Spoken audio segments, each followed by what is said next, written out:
نيفين كانت خايفة جدا. ايه ده؟ هي الكلاب دي جت منين؟ اتلموا عليا كده ليه؟ نيفين لاحظت ان الكلاب بتلهث بشدة، وواضح ان هم عايزين يتعرضوا لها. جرى ايه يا كلب انت وهو؟ والله اخرب بيتكم، مفيش حتة خشبة ولا ايه اهشكم بيها؟ وفجأة الكلاب نبحت كلها مع بعض وهجمت على نيفين، ونيفين بتصرخ وبتقول الحقوني يا ناس. في مستشفى دكتور سعد قاعد على مكتبه ومستني الدكتور سامي بالأشعة والتحاليل. فجأة عاطف دخل عليه من غير ما يخبط. انت ازاي يا ابني تدخل مكتبي من غير ما تخبط على الباب؟ انت هتفضل لحد امتى انسان همجي ومستهتر؟ انا اسف يا دكتور، نسيت اخبط على الباب قبل ما ادخل. ماشي يا سيدي، عايز ايه؟ الدكتور سامي بعتلك معايا الأشعة والتحليل اللي طلبتهم منه. هما فين؟ اهم.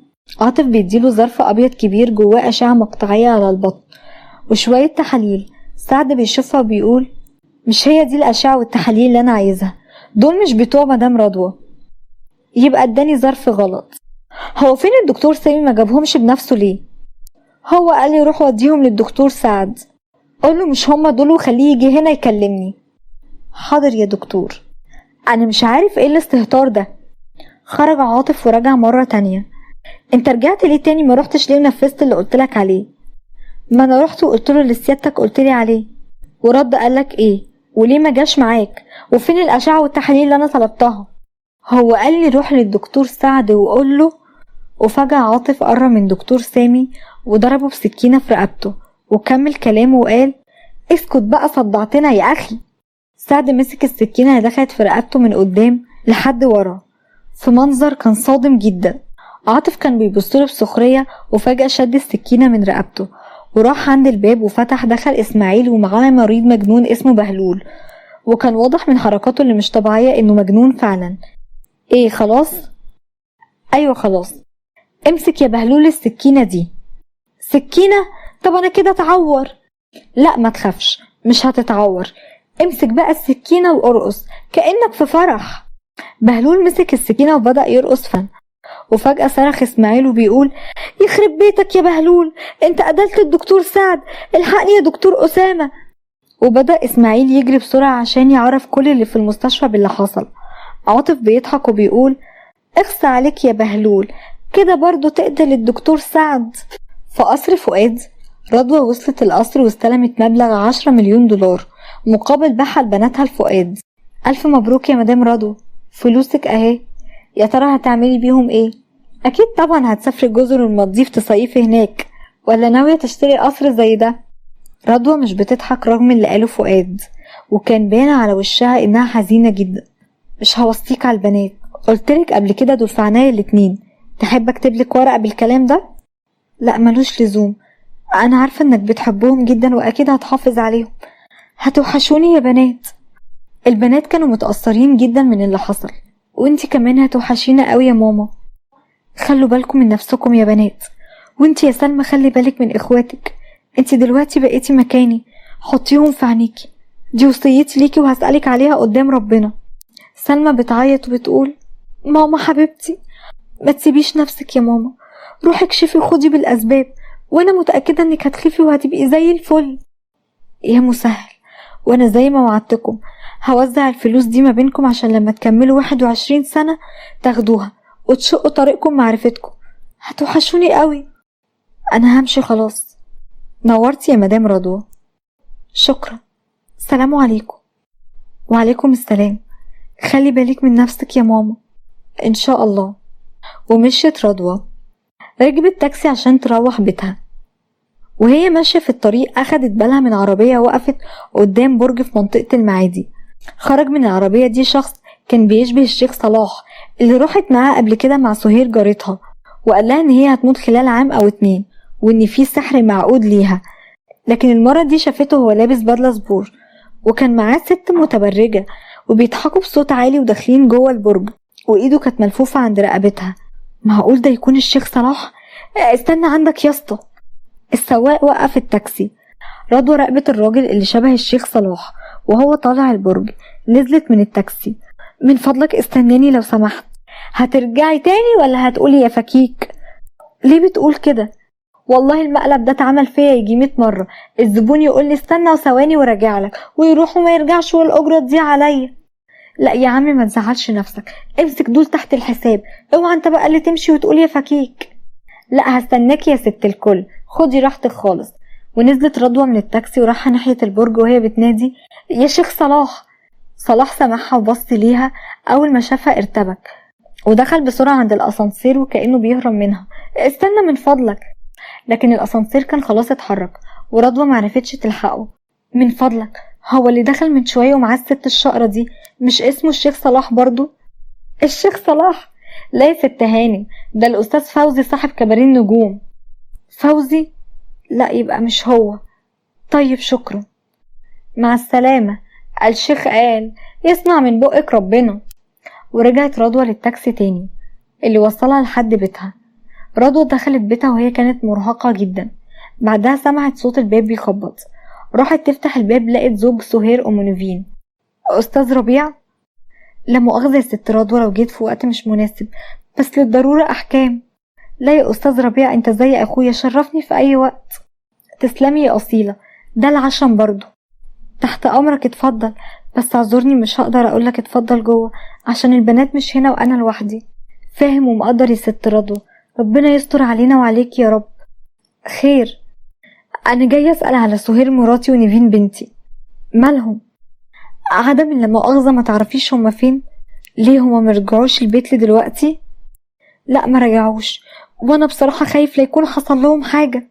هي نيفين بنتك كانت عندي هنا امبارح وكانت بتسأل عن امها وقالت انها رايحة للي اسمه فؤاد القصر بتاعه بعد ما عرفت ان انا بعتها عنده القصر عشان تسلمه ورقة.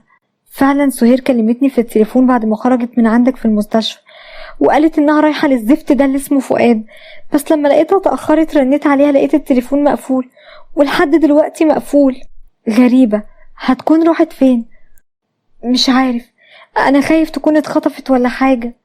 اتخطفت؟ وهيخطفوها ليه؟ دي حتى مش لابسة دهب خالص ولبسها بسيط جدا مش اللي اتطمع فيه. ما اكيد اخدت الحلاوة من فؤاد. ايه؟ حلاوة ايه؟ لا ما اصل يعني الواحد من القلق اللي هو فيه بقى بيقول اي كلام وخلاص. والله ما عارف اروح فين ولا اجي منين. استنى لحد الصبح، لو ما رجعوش اعمل بلاغ في اسم الشرطة. يا مسهل، يمكن يرجعوا. استأذن انا، سلام عليكم. وعليكم السلام. ومشي ربيع. في قصر فؤاد سلمى وانهار قاعدين في اوضه.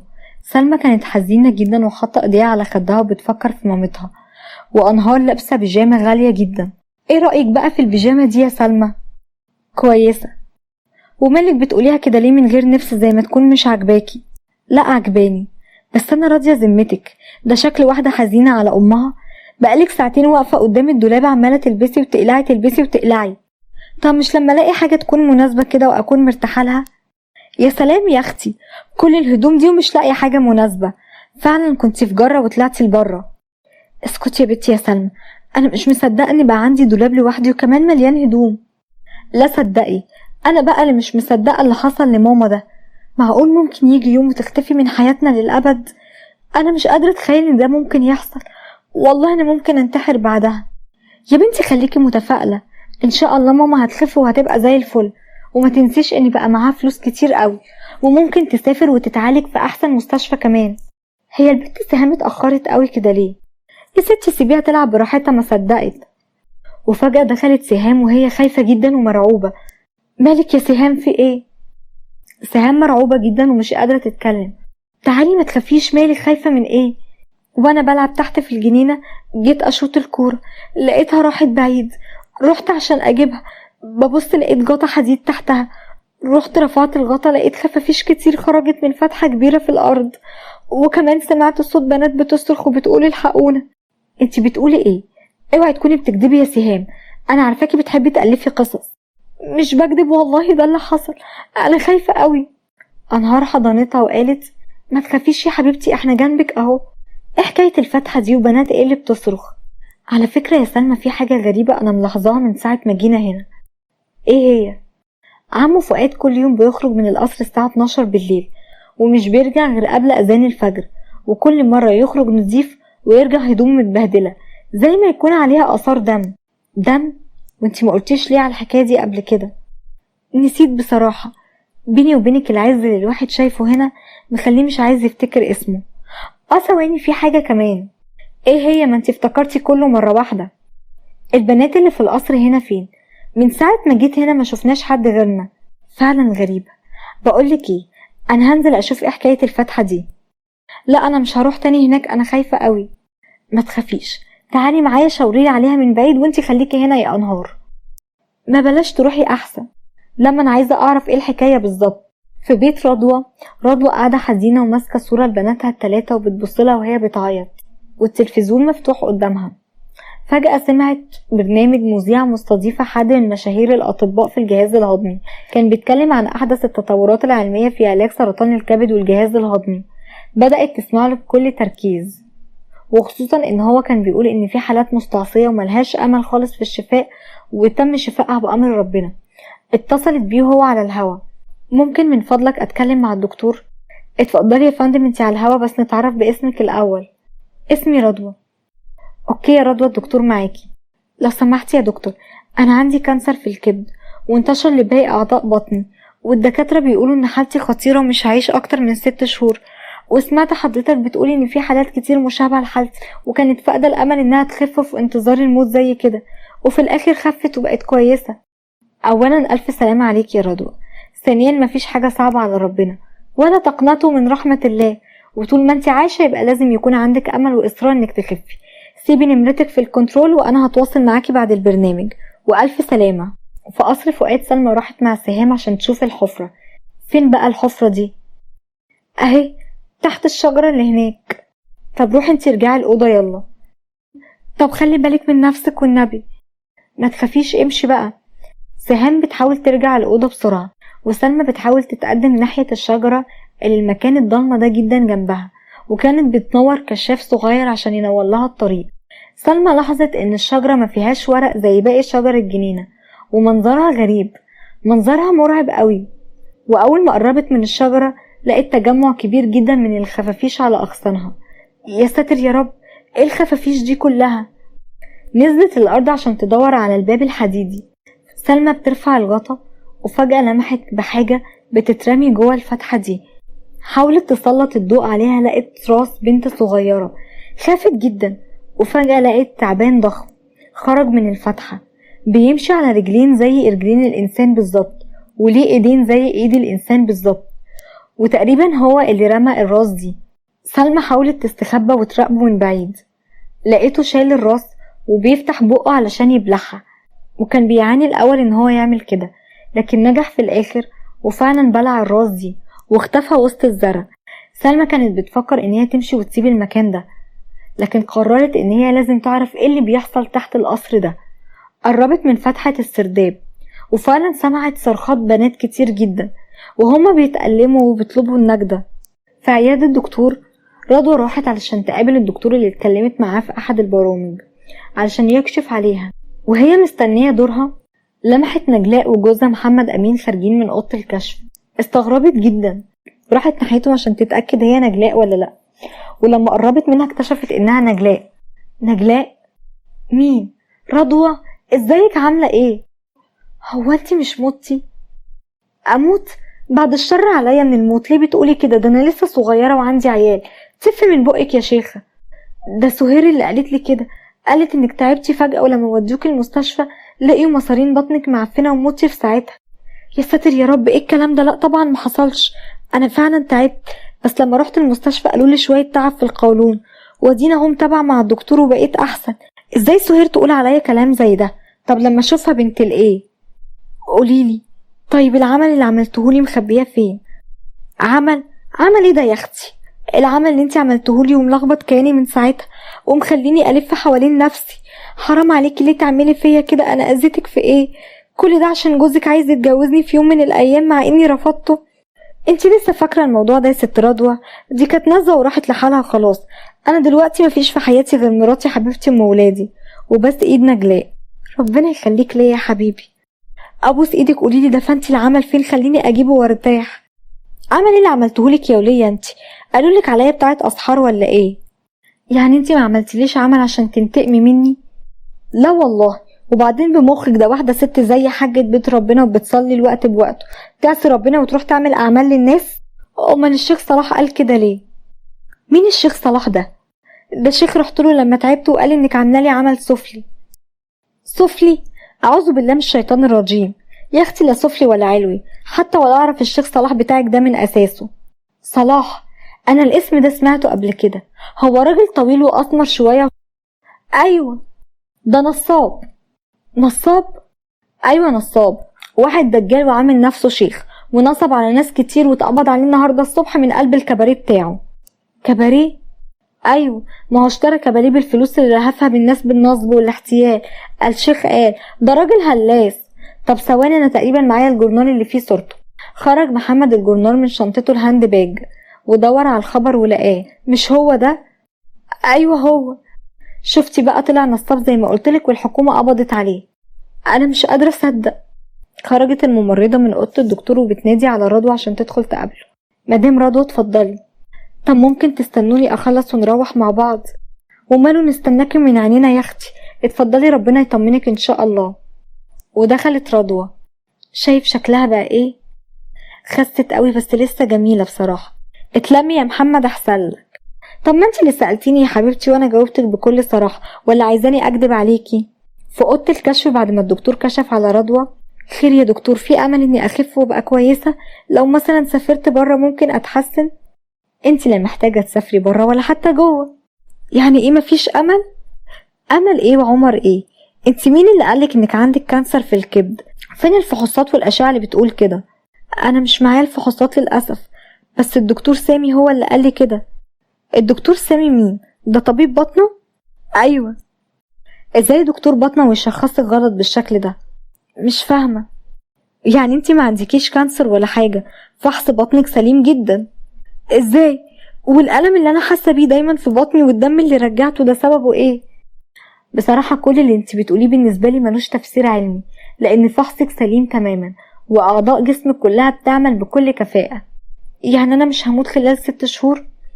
اهي دي بقى في علم ربنا، ومحدش عارف هيموت امتى، بس اللي انا متأكد منه ان صحتك زي الفل. رضوى فرحت من كلام الدكتور ورجعت بيتها وهي حيرانة وجواها اسئلة كتيرة قوي مش لاقيه لها اجابة. وفجأة الباب خبط. رضوى راحت تفتح الباب، لقت راجل جريء ما تعرفوش. مين حضرتك؟ انا جوز فاطمة الممرضة اللي كانت بتشتغل في المصحة النفسية بتاعة الدكتور سعد. حضرتك عارفاها طبعا. ايوه عارفاها، اي خدمة؟ فاطمة اتقتلت عشان كانت عايزة تقولك الحقيقة. اتقتلت؟ ايوه اتقتلت، قتلوها المجرمين. المهم دلوقتي الحقي بناتك، دول في خطر. بناتي انا في خطر؟ مش فاهمة تقصد ايه. اسمحي لي ادخل وانا هقولك كل حاجة. رضوى بعد تردد. اتفضل. في اوضة انهار وسهام كانوا مستنيين سلمى ترجع. سلمى اتأخرت ليه كده؟ انا قلقانة عليها قوي. انا قلت لها بلاش تروح، دماغها ناشفة وعنيدة. وبعدين طيب، اوعي تقولي نروح نشوفها. واضح اننا هنعمل كده، بس هنستنى حبة كمان. تحت القصر سلمى نزلت للسرداب، بدأت تشم ريحة وحشة جدا. اوف، ايه ده؟ ايه الريحة دي؟ وبدأت تمشي جوه السرداب وبتشوف اثار دم منتشرة على الارض بطول الطريق كله. خافت جدا. هو ايه الدم ده كله؟ ايه المكان ده؟ بدأت تسمع صوت البنات وهما بيصرخوا. بدأت تقرب أكتر وأكتر لحد ما لقت باب حديدي. حطت ودنها على الباب وعرفت إن صوت الصريخ ده جاي من جوه. اترددت إنها تفتح الباب، لكن في النهاية قررت تفتحه. أول ما فتحته لقت مجموعة من البنات الصغيرين كلهم بيصرخوا وبيتألموا جدا. المكان كله ملطخ بالدم وريحته وحشة جدا. معظم البنات وشهم الجلد منه متشال وكأنه متقطع بسكينة. لمحت جانب الباب قفص ازاز جواه ادوات جراحية زي ادوات غرفة العمليات، ولقت 3 براميل بلاستيك لونها ازرق كلهم ممليين بمادة الفورمالين الحافظة. سلمى كانت خايفة جدا ومصدومة من اللي حصل، وفجأة ظهرت سهير ام نيفين وكان باين عليها التعب. سلمى، طنط سهير، مين اللي عمل فيكي كده ومين دول ومين اللي خلاهم بالمنظر ده؟ روحي اهربي بسرعة انتي واخواتك، مفيش وقت، بسرعة يلا. سلمى قررت تهرب فعلا. اول ما رجعت لورا اتفاجئت بفؤاد. فؤاد بيشدها من شعرها. تعالي، اوعى سيبني. فؤاد بيشدها ناحية الصندوق الازاز وبيبص لسلمى وبيضحك بصوت عالي. سلمى خايفة جدا.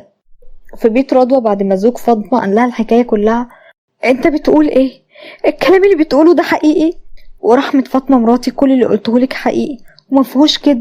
فؤاد ده مختل عقليا بسبب ابوه. كان عنده بنت جميلة اخت فؤاد بس من ام تانية.